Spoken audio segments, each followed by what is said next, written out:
अर्थ कळतोय का? मग आपण आधी भेटलोय का?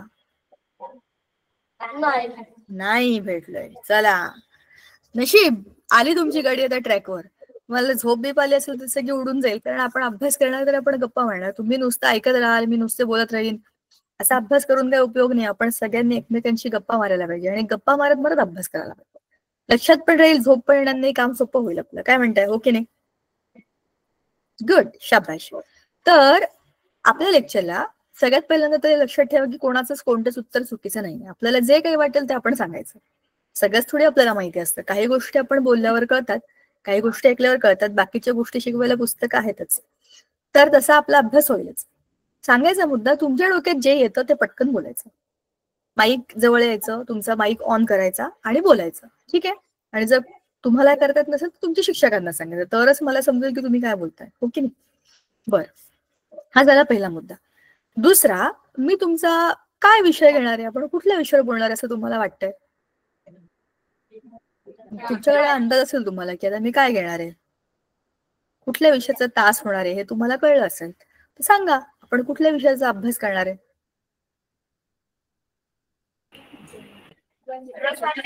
आश्रम स्कूल. माईक तर ऑन आहे, बोला पटकन.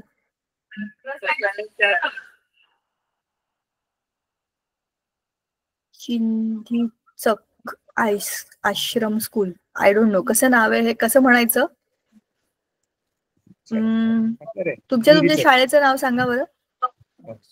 शासकीय माध्यमिक कन्या आश्रम शाळा चिंधीचक. माईक तर ऑन आहे बाळा तुमचे, पण आवाज येत नाहीये मला. व्हॉल्यूम कमी आहे का खूप? माईक जरा चेक करून बघा. शासकीय माध्यमिक कन्या आश्रम शाळा चिंधीचक.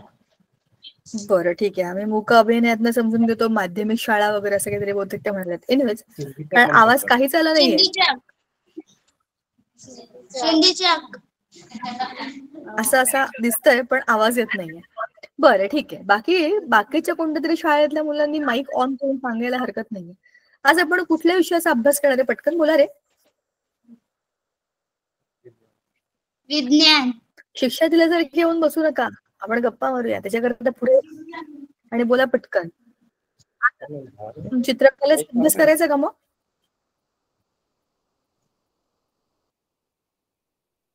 हो का नाही? काहीच बोलत नाहीये बहुतेक. मला असं वाटतं ऑपरेट करायला तिथे सर कोणी आहेत का तिकडे? कोणत्या तरी शाळेतले शिक्षक आहेत का? मला ऍक्च्युअली त्यांच्याकडनं एक पण उत्तर आलेलं नाहीये, त्याच्यामुळे मी थांबले. काहीतरी कम्युनिकेशन ऑन झाल्याशिवाय मी धडा सुरू नाही करणार. मला त्यांचा रिस्पॉन्स कळायला हवा ना, कारण मी स्क्रीन शेअर करेन तेव्हा मला ते कोणी दिसणार नाहीयेत. कोणी शिक्षक आहेत का तिथे मुलांच्या आजूबाजूला? तुम्ही पण माईक ऑन करून बोललात तरी चालेल.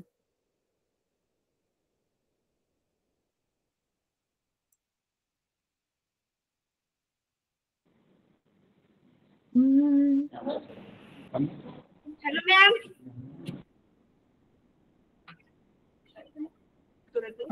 सर तुमचा माईक तर ऑन आहे पण मला आवाज येत नाहीये. ओके ओके ओके, आता माझा आवाज येतोय का तुम्हाला? Yes ma'am. ग्रेट, आता तुमचा आवाज आला. मला एवढा वेळ मला अजिबात आवाज येत नव्हता. काय प्रॉब्लेम? एनिवेज, चलो गुड. हा, म्हणजे मगाशी तुम्ही सांगितलं तुमच्या शाळेचं नाव वगैरे, ते मला ऐकू आलं नाही. काहीतरी नेटवर्क प्रॉब्लेममुळे किंवा कशामुळे तरी ऐकू आलं. अरे वा, व्हेरी गुड, शाबाश, मस्त. आता मला तुमचा आवाज यायला लागला, आता मला बरं वाटलं. चला गुड, आता आपला अभ्यास सुरू होईल. थोडक्यात मी तुम्हाला चित्रकलेचा अभ्यास घेणार नाहीये, विज्ञानाचा अभ्यास घेणार आहे. बसा खाली, बसा खाली, माईक ऑफ करून टाका. तर विज्ञानाचा अभ्यास आपण 9वीत आहोत. आपण जरा पुस्तक एकदा बघूया, काय काय आपल्या धड्यांना, म्हणजे काय काय धड्यांचा अभ्यास करणार आहे आपण, आणि मग जरा बघूया की आजचा धडा कोणता आहे, त्याचा अभ्यास कसा करायचा. 2च मिनिटं. चला, एंटायर स्क्रीन शेअर करू आणि मग धड्याकडे येऊ. थांबा, पुस्तक बघूया आपण. पुस्तकातली अनुक्रमणिका जरा बघा बरं. हे विज्ञान 1चं पुस्तक आहे.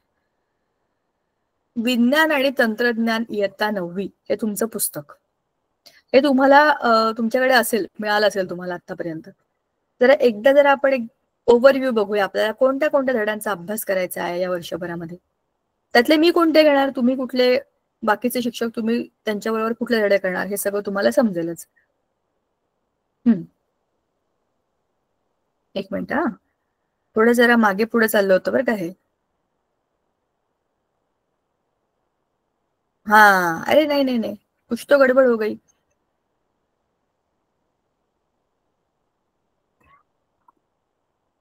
संविधान आलेलं.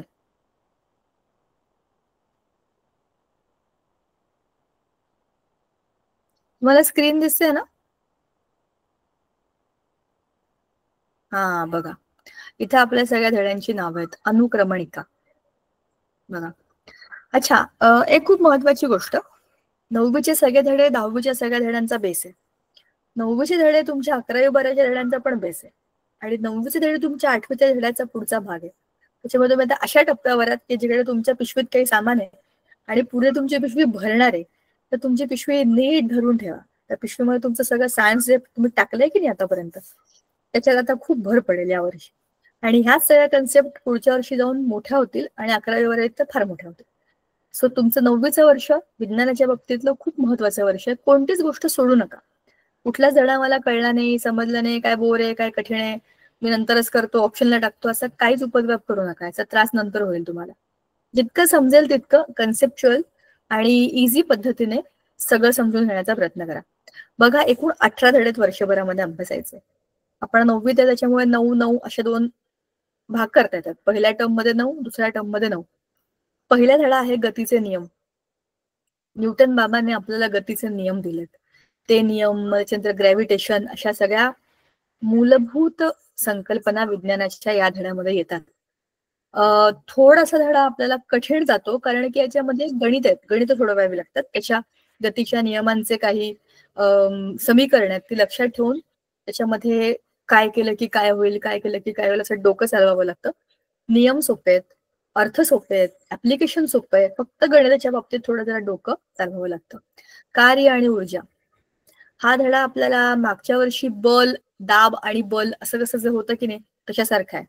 धारा, विद्युत, इलेक्ट्रिसिटी, द्रव्याचे मोजमाप, द्रव्य कसं मोजायचंय, द्रव्य म्हणजे मॅटर, तर ते त्याचं मोजमाप कसं करतो आपण, तो धडा आपला आजचा धडा आहे. हा केमिस्ट्रीचा धडा आहे. ह्या सगळ्या धड्यांमध्ये बघा, 9वीच्या धड्यांमध्ये बायोलॉजी, केमिस्ट्री, फिजिक्स सगळं एकत्र आहे. म्हणजे जीवशास्त्र, भौतिकशास्त्र, रसायनशास्त्र सगळं एकत्र आहे. 10वीला आपल्याला याचे 2 पुस्तकं असतात, विज्ञान 1, विज्ञान 2. विज्ञान 1 मध्ये सगळे भौतिकशास्त्र आणि रसायनशास्त्र, आणि विज्ञान 2 मध्ये सगळेचे सगळे जीवशास्त्राचे धडे. पण आता 9वीला आपल्याला सगळ्याची भेळ गेली, सगळं एकत्र आहे. जवळपास 18 धडे म्हणजे एक एक धडा कमी, 2 पुस्तकातला एक एक धडा कमी, एवढा अभ्यास तुम्ही एका वर्षात करणार आहे, एकत्र करणार आहे. आता ह्यातले काही धडे फिजिक्स आहेत आणि काही धडे केमिस्ट्रीचे. मी तुमचं केमिस्ट्री घेणार. रसायनशास्त्र, मग अशी कोणतरी म्हणालं बरोबर, रसायनशास्त्रातला पहिला महत्वाचा भाग आहे द्रव्याचं मोजणं. द्रव्य म्हणजे काय, ते मोजायचं कसं. त्याच्यानंतर आम्ल, आम्लारी आणि क्षार हा असा धडा आपल्याला आधी पण होता लहानपणी. त्याच्यानंतर वनस्पतींचे वर्गीकरण.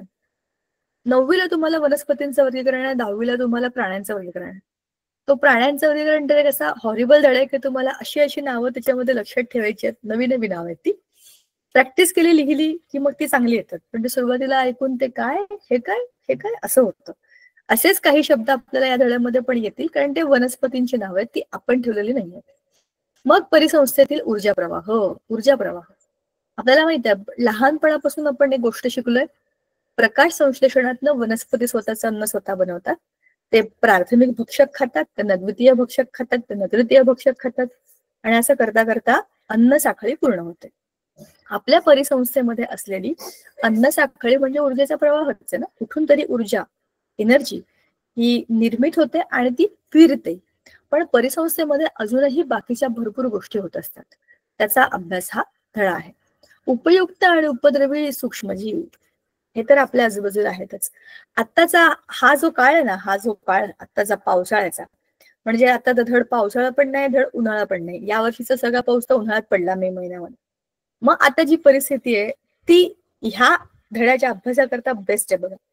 उपयुक्त आणि उपद्रवी सूक्ष्मजीव. पावसाळा हा खूप साऱ्या सूक्ष्मजीवांचा बेस्ट सीझन असतो उपद्रव करायला.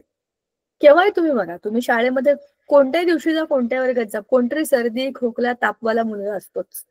कोणाला ना कोणाला तरी ह्या पूर्ण सीझन मध्ये डोकंदुखी मळमळ पोटदुखी होतच असते. कोणाला तरी असं वाटतंच की आज मला खूपच कसं तरी वाटतं, थकल्यासारखं वाटतं.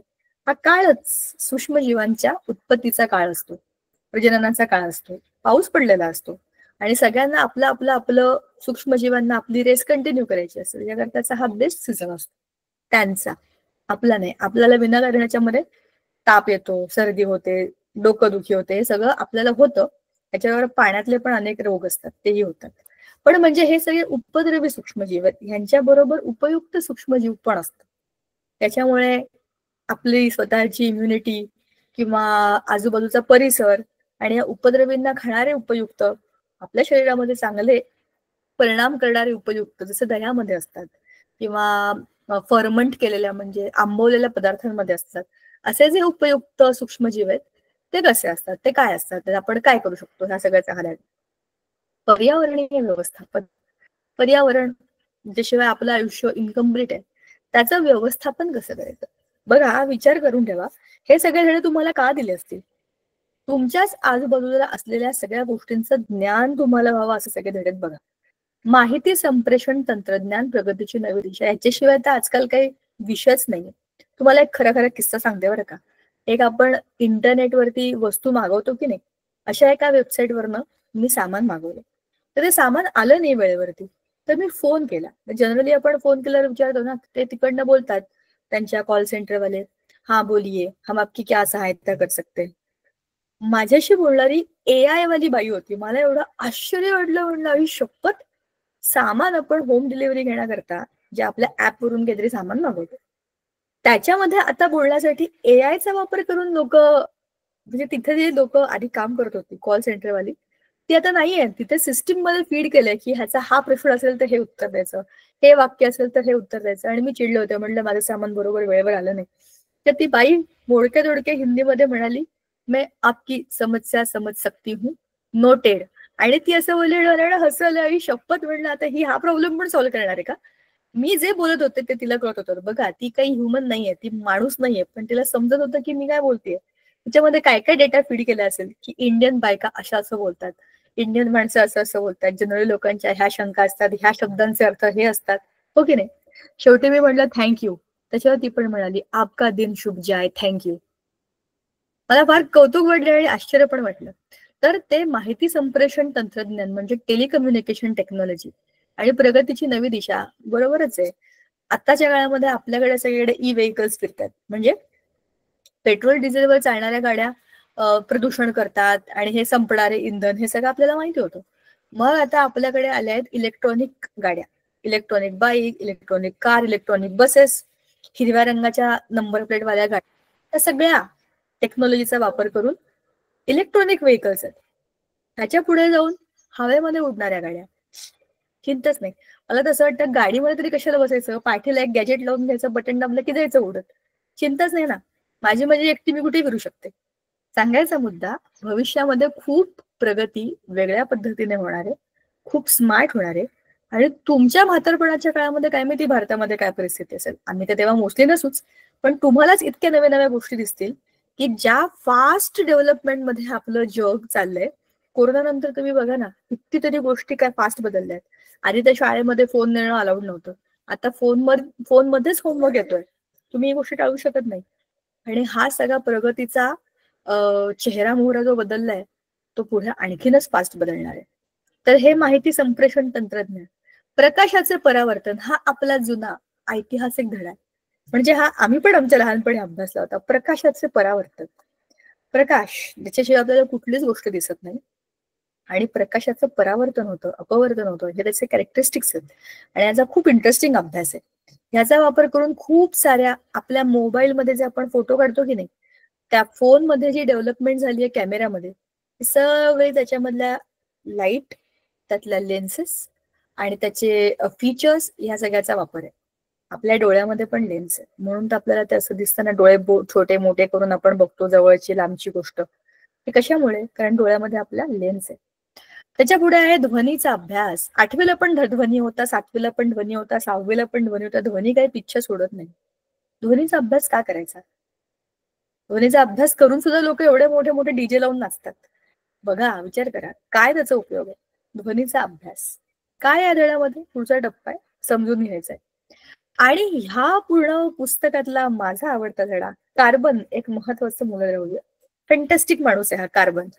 त्याच्यासारखं दुसरं कोणी नाहीये पूर्ण आवर्त सारणीमध्ये, म्हणजे पिरियॉडिक टेबलमध्ये याच्यासारखं वर्सेटाईल माणूस कोण नाही. ते असे असतात ना घरातले एखादे कॅरेक्टर, त्याला तुम्ही हे काम सांगा तो करतो, ते काम सांगा तो करतो, ते काम सांगा तो तेही करतो. असा कार्बन आहे जो काही करू शकतो. तो माझा फेवरेट आहे. नंतर आहे पदार्थ आपल्या वापरातील. ह्याच्यामध्ये तुम्हाला असं वाटत असेल की आपण साध्या सुद्धा गोष्टींचा अभ्यास करू, याच्यामध्ये त्या गोष्टी आहेत ज्याचा तुम्ही विचार पण नाही केला होता. खाण्याचा सोडा, धुण्याचा सोडा, शॅम्पू, साबण, अशा पद्धतीचे सगळे पदार्थ आपल्या वापरातले पण सोपे नसलेले. त्याचं केमिकल काय, त्याचा वापर काय, त्याचं वेस्टेज काय, ह्याचं सगळं आगे पिछे करून आपल्याला ते सगळं समजून घ्यायचंय. सजीवांमधील जीवन प्रक्रिया, महत्वाचा बायोलॉजीचा धडा. सजीवांच्या शरीरामध्ये होणाऱ्या अनेक प्रक्रियांचा अभ्यास त्याच्यामध्ये होतो. अनुवंशिकता आणि परिवर्तन. तुम्हाला माहितीये का, पूर्ण पुस्तकातला दुसरा इंटरेस्टिंग धडा हाय. का माहितीये का? अनुवंशिकता आणि परिवर्तन. आपल्या शरीरामध्ये असलेले अनेक गुण, आपण म्हणतो ना, अरे ही सेम हिच्या आईसारखी दिसते. हे का बरं? तर तिच्या आईकडनं आलेली अनुवंशिकता. तरी सुद्धा हिच्या आईसारखी सेम दिसत नाही बरं का. परिवर्तन. दोन्ही गोष्टी एकमेकांच्या बरोबर जातात आणि शिवाय वेगवेगळ्या चालतात. खूप इंटरेस्टिंग भाग आहे हा बायोलॉजी मधला हा. अनुवंशिकता, परिवर्तन. जैवतंत्रज्ञानाची ओळख. 10वीला तुम्हाला याच्यावर 2-2 धडे आहेत. बायोटेक्नॉलॉजी आणि मायक्रोबायोलॉजीचा बेस हा धडा आहे. जैवतंत्रज्ञानाची ओळख. आणि मग अवकाश निरीक्षण, दुर्बिणी. दुर्बिणींचा अभ्यास करून करून आकाशात काय काय दिसतं ते बघायचं. ज्यांच्याकरता स्पेस रिसर्च किंवा स्पेस मधल्या वेगवेगळ्या मोहिमा असतात ना, चांद्रयान, आदित्य एल1, मंगळयान, ह्या सगळ्या याच्यामध्ये आपल्या इस्रोने काय फॅन्टॅस्टिक काम केलं यार. कसं केलं असेल असे विचार जेव्हा आपल्या डोक्यामध्ये, तो विमान जरी आकाशात गेलं तरी हे कसं जात असेल ना, असे जेव्हा प्रश्न पडतात ना आकाशातल्या गोष्टींकडे बघून, तेव्हा अवकाश निरीक्षणासाठी दुर्बिणी. दुर्बिणी कशा कशा असतात, कुठे कुठे असतात, मोठी दुर्बीण कुठली, अशा अनेक प्रश्नांची उत्तरं सापडायला पाहिजे आणि असे प्रश्न पडायला पण पाहिजे. हा सगळा होता आपला वर्षभरातला अभ्यासाचा सिलेबस. हे सगळं करणे आपल्याला, म्हणजे हे सगळं करायचंय. मग आता आपण कशाने सुरुवात करायची? आपण आपल्या आपल्या धड्याने सुरुवात करायची. धडा आहे द्रव्याचे मोजमाप. द्रव्याचे मोजमाप हे काय प्रकरण आहे? का बरं करायचं द्रव्याचं मोजमाप? सांगा बरं जरा मला. कोणतरी माईक ऑन करा. जागे आहात की नाही तुम्ही? का झोपून गेलाय? जागेत जागेत. सांगा रे, द्रव्याचे मोजमाप म्हणजे काय असेल? तुमच्या डोक्यात जे येते ते सांगा. पुस्तकात नका बघू, तर आपण बघणारच आहे.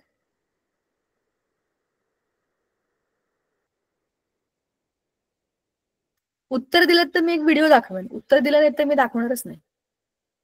द्रव्याचे मोजमाप म्हणजे काय असेल बरं? डोक्यात जे येते पटकन ते सांगून टाकायचं. चुकलं तर चुकलं. तेल मोजणे, पाणी मोजणे. काय मोजणे? पाणी मोजणे आणि आधी काय म्हणालात? तेल मोजणे. तेल मोजणे, पाणी मोजणे. बरोबर आहे. तुमच्या डोक्यात जो विचार आहे पहिल्यांदा तो बरोबर आहे. का बरं? आपल्याला थोडी माहिती धड्यात काय दिलं तर बघायचं आपल्याला. द्रव्य म्हणजे पदार्थ. त्या पदार्थाचं मोजमाप कसं कसं करायचं, काय काय मुद्दे असतात, ह्या सगळ्याचा पण कसा शास्त्रीय दृष्टिकोन, कसा रसायनशास्त्रीय दृष्टिकोन या धड्यामध्ये. एक व्हिडिओ बघायचा का? आता तुम्ही उत्तर दिले, तुम्ही माझं ऐकलं, मी तुमचं ऐकणार. चला पटकन एक व्हिडिओ बघूया आणि हा प्रकार काय समजून घेऊया आणि मग जाऊया खऱ्या खऱ्या धड्याकडे. अत्र अस्ति.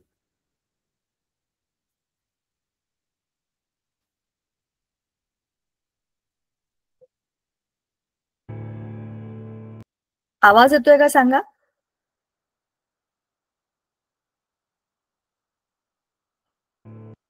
इयत्ता 9वी. आला का आवाज?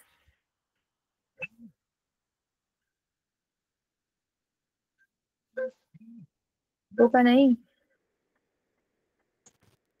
हो. हो चला गुड. आता मी व्हिडिओ ऑन करते. विषय विज्ञान व तंत्रज्ञान, धडा 4, द्रव्याचे मोजमाप. प्रस्तावना. पदार्थाच्या लहानात लहान कणाला रेणू असं म्हणतात. ज्या पदार्थाच्या रेणूमध्ये एकाच प्रकारचे अणू असतात त्या पदार्थांना मूलद्रव्ये असं म्हणतात. मूलद्रव्यांचं विघटन करून वेगळा पदार्थ मिळत नाही. मूलद्रव्यांच्या रासायनिक संयोगाने संयुगे तयार होतात. हे आपण या अगोदर अभ्यासले आहे. तसेच डाल्टनचा अणुसिद्धांतही आपण अभ्यासला आहे. तर तुम्ही मला सांगा बरं, डाल्टनचा अणुसिद्धांत काय आहे? द्रव्य हे लहानात लहान कणाने बनलेले असून या कणांना अणू असं म्हणतात व हा अणू कडक आणि भरीव असा गोळा आहे. हा द्रव्याचा लहानात लहान घटक आहे व त्याचं विभाजन करता येत नाही. अगदी बरोबर. डाल्टनने हा अणुसिद्धांत 1803 मध्ये मांडला व त्यांनी हे कण अदृश्य व अभेद्य असतात हे स्पष्ट केलं. त्यांच्या अणुसिद्धांतामधील महत्त्वाचं तत्व म्हणजे पदार्थाचे वेगवेगळ्या मूलद्रव्यांचे अणू एकमेकांशी जोडून संयुगांचे रेणू तयार होतात. बरं, आता सांगा, संयुगे कशी बनतात? मूलद्रव्यांच्या रासायनिक संयोगाने. अगदी बरोबर. मूलद्रव्यांमध्ये रासायनिक संयोग घडून आला तर संयुगे तयार होतात. बरं, मग संयुगांची उदाहरणे सांगा बरं. मीठ, चुनकळी, पाणी, चुना आणि चुनखडी ही संयुगे आहेत. छान, अगदी बरोबर. वरील उदाहरणांमध्ये सोडियम व क्लोरीनचे अणू एकत्र जोडून मीठ, तर हायड्रोजनचे 2 अणू व ऑक्सिजनचा 1 अणू मिळून पाण्याचा एक रेणू तयार झालाय. रासायनिक संयोगाचे नियम, लॉज ऑफ केमिकल कॉम्बिनेशन. मुलांनो, आता आपण रासायनिक संयोगाचे नियम अभ्यासू. पदार्थामध्ये रासायनिक बदल होत असताना पदार्थाचे संघटन बदलते, म्हणजेच त्याचे मूळ गुणधर्म बदलतात. या बाबतीत 18व्या व 19व्या शतकातील शास्त्रज्ञांनी अनेक प्रयोग केले. हे प्रयोग करत असताना त्यांनी वापरलेल्या व तयार झालेल्या पदार्थांचे अचूक मोजमाप केले. डाल्टन, थॉम्सन व रुदरफोर्ड या शास्त्रज्ञांनी पदार्थाच्या व अणूच्या संरचनेचा अभ्यास केला आणि रासायनिक संयोगांचे नियम शोधून काढले. डाल्टनचा अणुसिद्धांत आणि रासायनिक संयोगाचे नियम यांच्या आधारे वैज्ञानिकांनी विविध संयुगांची रेणूसूत्रे लिहिली. संयुगात असणाऱ्या घटक मूलद्रव्यांच्या संज्ञा आणि अणूंची संख्या यांच्या सहाय्याने संयुगाचे केलेले लेखन म्हणजे रेणूसूत्र होय. आता आपण माहीत असलेल्या रेणूसूत्रांच्या आधारे रासायनिक संयुगांचे नियम पडताळून पाहणार आहोत. सर्वप्रथम आपण द्रव्य अक्षय्यतेचा नियम पडताळून पाहूया. त्यासाठी एक प्रयोग करा. या प्रयोगासाठी शंकुपात्र, परीक्षा नळ्या, तराजू इत्यादी साहित्य घ्या. तसेच calcium chloride, sodium sulphate, calcium oxide आणि पाणी अशी रसायने घ्या. आता ही शेजारची आकृती पहा. या आकृतीत दाखविल्याप्रमाणे 2 कृती करायच्या आहेत. सर्वप्रथम एका मोठ्या शंकुपात्रात 56 ग्रॅम कॅल्शियम ऑक्साईड घ्या. त्यामध्ये 18 ग्रॅम पाणी टाका. हे द्रावण एकत्र केल्यानंतर पहा काय दिसतंय. कॅल्शियम ऑक्साईड 56 ग्रॅम व पाणी 18 ग्रॅम याच्यात अभिक्रिया होऊन चुन्याची निवळी म्हणजेच कॅल्शियम हायड्रॉक्साईड हे एकच संयुग तयार झालंय. आता या तयार झालेल्या वस्तूचं आपण वस्तुमान मोजूया. पहा, या पदार्थाचं वस्तुमान 74 ग्रॅम इतकं भरलंय. या कृतीमध्ये आपल्याला असं दिसलं की वजनामध्ये कोणताच बदल होत नाही व द्रव्यांमध्ये रासायनिक बदल होत असताना अणू व रेणूंमध्ये बदल होतो व यातून कॅल्शियम हायड्रॉक्साईड म्हणजेच चुन्याची निवळी हे एकच संयुग तयार होतं. या रासायनिक समीकरणावरून लक्षात येते कॅल्शियम ऑक्साईड अधिक पाणी अभिक्रिया कॅल्शियम हायड्रॉक्साईड अधिक ऊर्जा. आता आपण दुसरी एक कृती करूया. यासाठी कॅल्शियम क्लोराईडचे द्रावण शंकुपात्रात घ्या आणि सोडियम सल्फेटचे द्रावण परीक्षा नळीत घ्या. आता परीक्षा नळीला दोरा बांधून ती परीक्षा नळी शंकुपात्रात सोडा. या शंकुपात्राला रबराचे बूच लावून शंकुपात्र हवा बंद करा. नंतर शंकुपात्राचं वजन करा. आता शंकुपात्र तिरके करून परीक्षा नळीतील द्रावण शंकुपात्रातील द्रावणात ओता. आता या शंकुपात्राचं पुन्हा वजन करा. आता सांगा, तुम्हाला कोणते बदल झालेले दिसून आले? सर, कॅल्शियम क्लोराईड आणि सोडियम सल्फेट यांच्यात अभिक्रिया होऊन पांढऱ्या रंगाचे कॅल्शियम सल्फेट तयार झाले. अगदी बरोबर. म्हणजेच पहा, कॅल्शियम क्लोराईड अधिक सोडियम सल्फेट अभिक्रिया कॅल्शियम सल्फेट अधिक सोडियम क्लोराईड. बरं, वजनामध्ये काय बदल झाला? नाही, वजनात कोणताच बदल नाही झाला. बरोबर, या वजनामध्ये कोणताच बदल होत नाही. त्यालाच द्रव्य अक्षय्यतेचा नियम असं म्हणतात. द्रव्य अक्षय्यतेचा नियम, law of conservation of matter. रासायनिक अभिक्रिया होत असताना द्रव्यात वाढ किंवा घट होत नाही. द्रव्याचं वजन सारखंच भरतं. 1785 मध्ये आंतवान लेवाझिये या फ्रेंच शास्त्रज्ञाने संशोधन करून असा निष्कर्ष काढला की रासायनिक अभिक्रिया होत असताना द्रव्याच्या वजनात वाढ किंवा घट होत नाही. रासायनिक अभिक्रियाकारकांचे एकूण वजन व रासायनिक अभिक्रियेतून निर्माण होणाऱ्या उत्पादितांचे एकूण वजन हे सारखेच असते. यालाच द्रव्य अक्षय्यतेचा नियम असं म्हणतात. ओके, तर अशा पद्धतीने अशा रीतीने या ठिकाणी आपण एक व्हिडिओ बघितलेला आहे. तुम्हाला कळलं का? बरंच काही सांगितलं होतं त्या व्हिडिओमध्ये. द्रव्य म्हणजे पदार्थ, म्हणजे आपल्या आजूबाजूला ज्या काही वस्तू ज्या कुठल्या गोष्टीपासून बनल्यात त्याला आपण पदार्थ म्हणतो, त्याला आपण मॅटर म्हणतो, म्हणजेच त्याला द्रव्य म्हणतो. द्रव्य आणि द्रव दोन वेगवेगळ्या गोष्टी आहेत. द्रव म्हणजे लिक्विड म्हणजे पाणी, द्रव्य म्हणजे मॅटर ज्याच्यापासून गोष्टी बनलेल्या आहेत. उदाहरणार्थ, द्रव्यापासून ही एक वही बनलेली आहे. द्रव्य म्हणजे पदार्थ ज्याला स्वतःचा काहीतरी आकारमान आहे आणि ज्याला स्वतःचं वजन आहे, जे स्पेसमध्ये स्वतःची काहीतरी जागा व्याप्त असं सगळं द्रव्य असतं. बरोबर, ही त्याची व्याख्या आहे. मग आता ह्या द्रव्याचं मोजमाप करतानाच्या काही गोष्टींचा अभ्यास करणं आपल्याला क्रमप्राप्त आहे. ह्या काय गोष्टी आहेत? या व्हिडिओमधनं आपल्याला जरा अंदाज आला की द्रव्याचं मोजमाप का करायचं. बघा, हा आहे आपला धडा, द्रव्याचे मोजमाप. सुरुवातीलाच ह्या धड्यामध्ये आपल्याला हे बघायचंय की रासायनिक संयोग म्हणजे काय.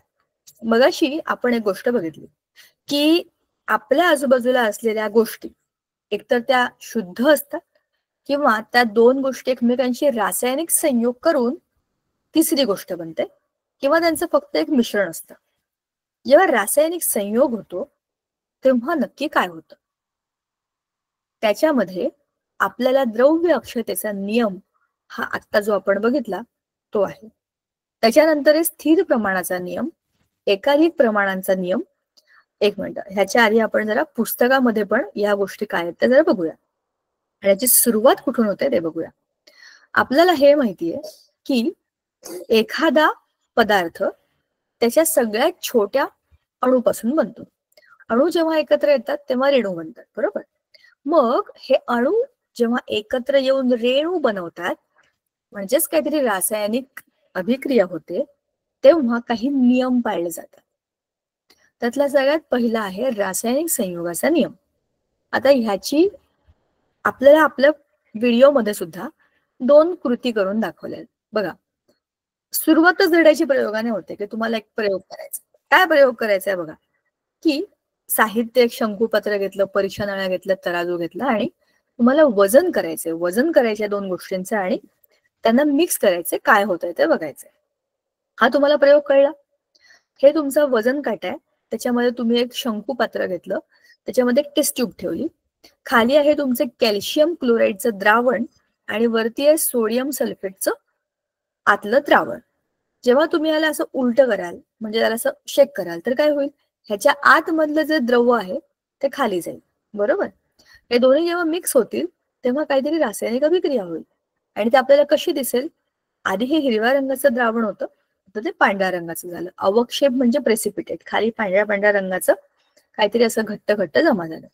आता आपण ह्याचं वजन करून बघू. कसं वजन केलं आपण? ह्या दोनही पदार्थांचं वजन 300.23 ग्रॅम, 300.23 ग्रॅम एवढं भरलं. यांना मिक्स केलं आणि पांढऱ्या रंगाचं काहीतरी आपल्याला जे मिळालं बघा, टेस्ट ट्यूब मधलं सगळं सामान खाली पडलंय. इथल्या द्रवाची जी लेवल आहे ती कमी आहे, इथे ती वाढली का बरं, टेस्ट ट्यूब मधलं सामान खाली पडलं. मग ह्या दोघांना एकत्र करून काहीतरी रासायनिक अभिक्रिया झाली, त्याचा रंग बदलला हे आपल्याला कळलं. आणि आता आपण जेव्हा त्याला मोजलं तेव्हा त्याचं वजन किती भरलं, तेवढंच भरलं. म्हणजेच काय झालं की जेवढ्या तुमच्या अभिक्रियाकारकांचं वजन असतं तेवढंच तुमचं उत्पादितांचं वजन असतं. तुम्हाला मी एक सोपं उदाहरण सांगते. समजा तुमच्या हातामध्ये एक पिशवी आहे आणि त्या पिशवीमध्ये तुम्ही मातीची ढेकळं भरली आहेत. मातीची ढेकळं माहिती आहे का तुम्हाला? मातीचे असे खडे असतात, उन्हाळ्यामध्ये स्पेशली मिळतात. एक मस्त पिशवी घ्यायची कापड्याची, त्याच्यामध्ये 3-4 ढेकळं भरायची. पिशवी आणि त्या मातीच्या ढेकळांचं वजन करायचं, बरोबर. आणि त्याच्यानंतर ती पिशवी मस्त आपटायची आणि पुन्हा त्या पिशवीचं वजन करायचं. काय होणार आहे? सुरुवातीला जर त्या पिशवी आणि मातीच्या ढेकळांचं वजन 1 किलो असेल, फार फार तर 1 किलो. आपटून मातीचा चुरा जरी झाला तरी पण त्याचं वजन किती असेल? 1 किलो असेल. तुम्ही एखादी कृती करण्यापूर्वी जेवढं काही द्रव्य तुमच्याकडे होतं तेवढंच कृतीनंतरही द्रव्य असतं. समजलं का? आता काही रासायनिक अभिक्रियांमध्ये वायू निर्माण होतात. वायू निर्माण झाले तर ते निघून जातात. आपल्या ह्या अभिक्रियांमध्ये आपण काय केलंय, त्यांना जमा करून त्यांचं वजन घेतलंय. पण अशा वेळेला जेव्हा वायू वर जातात तेव्हा त्यांचं वजन वेगळीकडे जमा करून ऍड केलं जातं. म्हणजेच काय करतो आपण, चेक करतो की जेवढे तुमच्या सुरुवातीला लोक उभे होते कार्यक्रमामध्ये त्यांचं जितकं वजन होतं कार्यक्रमानंतर तेवढंच वजन आहे का. थोडक्यात सांगायचं तर अभिक्रियाकारक आणि उत्पादित आपल्या समीकरणाच्या 2 बाजू असतात. समीकरणाचा अर्थच आहे डावी बाजू उजवी बाजू. डाव्या बाजूला जे लोक कार्यक्रमात भाग घेतात, कार्यक्रम कोणता आहे? रासायनिक अभिक्रिया करणं. आणि उत्पादित म्हणजे काय? कार्यक्रमानंतरचे लोक. सुरुवातीला जेवढे आहेत नंतरही तेवढंच वजन त्याचं भरलं पाहिजे. हा नियम. म्हणजेच काय? द्रव्य अक्षयतेचा नियम. अक्षय या शब्दाचा अर्थ आहे कधीही त्याचा क्षय होत नाही, जे कधीच संपत नाही. म्हणजेच त्याला आपण इंग्लिशमध्ये law of conservation of matter असं म्हणतो. A matter can not be created, can not be destroyed, it can only be changed from one phase to other, from one state to other, from one form to other. म्हणजेच काय? तुमचं जे द्रव्य आहे तुम्ही त्याला बनवू पण शकत नाही, तुम्ही त्याला नष्ट पण करू शकत नाही. ते निसर्गात आहे. तुम्ही फक्त त्याचा एका फॉर्म मधून दुसऱ्या फॉर्म मध्ये परावर्तन करू शकता, एका रूपातून दुसऱ्या रूपामध्ये टाकू शकता, त्याच्यावर अभिक्रिया करू शकता. पण तुम्ही त्याला नष्टही करू शकत नाही, तुम्ही त्याला बनवूही शकत नाही. असं विचार केला की असं वाटतं आपण कोण आहे, आपण काहीतरी बनवणारे. We are nobody. Already निसर्गामध्ये आहे आणि आपण फक्त ते वापरतोय उलट सुलट करून. हा आहे द्रव्य अक्षयतेचा नियम. पुढचा आपल्याकडे दुसरा नियम आहे, तो आहे स्थिर प्रमाणाचा नियम, लॉ ऑफ कॉन्स्टंट प्रपोर्शन. बघा आता हा एकदम इंटरेस्टिंग नियम आहे. ह्याच्यामध्ये फ्रेंच हा जो शास्त्रज्ञ होता प्रूस्ट, याने काय केलं, एक नियम मांडला. संयुगाच्या विविध नमुन्यांमधील घटक मूलद्रव्यांचं वस्तुमानी प्रमाण नेहमी स्थिर असतं. सगळं समजून घ्या मग तुम्हाला मी सांगते. उदाहरणार्थ पाण्यातील हायड्रोजन आणि ऑक्सिजनचं वस्तुमानी प्रमाण 1:8 आहे. म्हणजे 1 ग्रॅम हायड्रोजन तर 8 ग्रॅम ऑक्सिजन. तर रासायनिक संयोगाने 9 ग्रॅम पाणी तयार होतं. म्हणजेच काय, आता हे आपण जरा असं इकडे समजून घेऊया. 1 मिनिट. हा पेंट ओपन करा. आपण जरा याला समजून घेऊ हा प्रकार काय आहे. वस्तुमान म्हणजे काय? एखाद्या वस्तूमध्ये असलेलं त्याचं वजन. ठीक आहे. आता पाणी म्हणजे काय? H2 आणि O, बरोबर की नाही? ऑक्सिजन म्हणजे ऑक्सिजन किती आहे रे? Hydrogen 2, oxygen 6.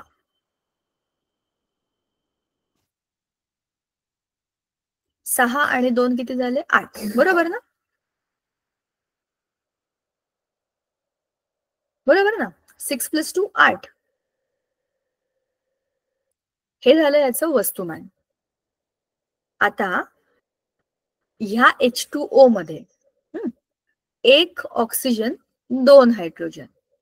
हा, आता जर आपण याचं प्रमाण बघितलं तर हे आहे 2:1. आपण जरा प्रमाण म्हणजे प्रमाण रेशो आणि प्रपोर्शन मधलं 2 हायड्रोजन असतील तर 1 ऑक्सिजन. हे मी चुकले का रे? 8. अच्छा, ओके ओके, थांबा, ते हे दुसरं आहे. आता आपण ह्याचं टोटल ह्याचं वजन काढलंय 8. पण आता नाही, मी काहीतरी गोळ केला. 2 सेकंद. मला हे हे खोडलं पाहिजे खालचं. हे चुकलंय. हा, आपण एक एक स्टेप बाय स्टेप करत जाऊया. आणि तो स्थिर जो नियम आहे ना, त्याचा आपण अभ्यास करूया. हे 2 आणि 8 आपण थोड्या वेळापुरतं जरा बाजूला ठेवूया. आपण याचा करण्याचं आपण याचं प्रमाण बघतोय, तर जरा त्याचा आपण अभ्यास डिटेलमध्ये करूया. बघा, H2O मध्ये 2 हायड्रोजन 1 ऑक्सिजन हे म्हणजे फिक्स ठरलेलं आहे. कोणत्याही तुम्ही पाण्याचा रेणू घेतलात तर ह्याचं प्रमाण H2O म्हणजे 2 हायड्रोजन 1 ऑक्सिजन असंच असेल. आता हे समजा पाणी मी 3 ठिकाणचं जमा केलं. 1, 2, 3. समजा हे पाणी मी माझ्या घरातलं घेतलं, माझ्या घरी येणारं जे काही बोरचं पाणी आहे त्याचं पाणी H2O. तुमच्या इकडे तुमच्या शाळेमध्ये येऊन जमा केलं तुमच्या शाळेतलं पाणी, त्याचंही रेणूसूत्र H2Oच असेल बरं का. आणि आपण आता महाराष्ट्राच्या बाहेर गेलो आणि चला आपण देशाच्याच बाहेर गेलो. समजा आपण गेलो, कुठे जायचं आपण? अमेरिकेला गेलो. अमेरिकेला सुद्धा H2O म्हणजेच पाणी, तिथे सुद्धा H2O हेच पाणी आहे. म्हणजे ह्याचं काय आहे, हा जो फॉर्म्युला आहे हा फिक्स्ड आहे. हा काय आहे? नियम आहे. बघा, याच्यामध्ये आपल्याला काय सांगितलंय? वस्तुमानी प्रमाण. पाण्यातलं हायड्रोजन आणि ऑक्सिजनचं प्रमाण जे आहे एकाच आज हे वस्तुमानी प्रमाण आहे. ऑक्सिजन 8 आणि हायड्रोजन 1. मगाशी मी तुम्हाला जे सांगितलं होतं कॅल्क्युलेशन, त्याच्यामध्ये गडबड अशी झाली होती की मी त्याचं आउटर मोस्ट शेल मधले इलेक्ट्रॉन मोजले होते. आता आपण त्याचं वस्तुमानी प्रमाण समजूया हे कसं आहे. या हायड्रोजन मध्ये H2 मध्ये 2 आहेत. याचं एका हायड्रोजनचं वजन 1, दुसऱ्याचं वजन पण 1, म्हणजे हे झाले 2. ठीक आहे. आणि ऑक्सिजनचं, नुसत्या एकट्या ऑक्सिजनचं वजन जर आपण केलं तर ते आहे 26 म्हणजे 8. टोटल त्याची आहे 8. कसली? ऑक्सिजनची. हे काय आहे? वस्तुमान, त्याचं स्वतःचं वजन. आता ह्याच्यामध्ये H2O म्हणजे आपण एकच हायड्रोजन घेतलंय आणि एकच ऑक्सिजन घेतलंय. तर 1 हायड्रोजन आणि 1 ऑक्सिजन याचं प्रमाण किती? 1:8. हे प्रमाण आहे 1:8. हे कसं काढलं आपण? याच्या वस्तुमानाप्रमाणे. आणि ह्याचा फॉर्म्युला जो आहे H2O हा सगळीकडे सारखा राहणार.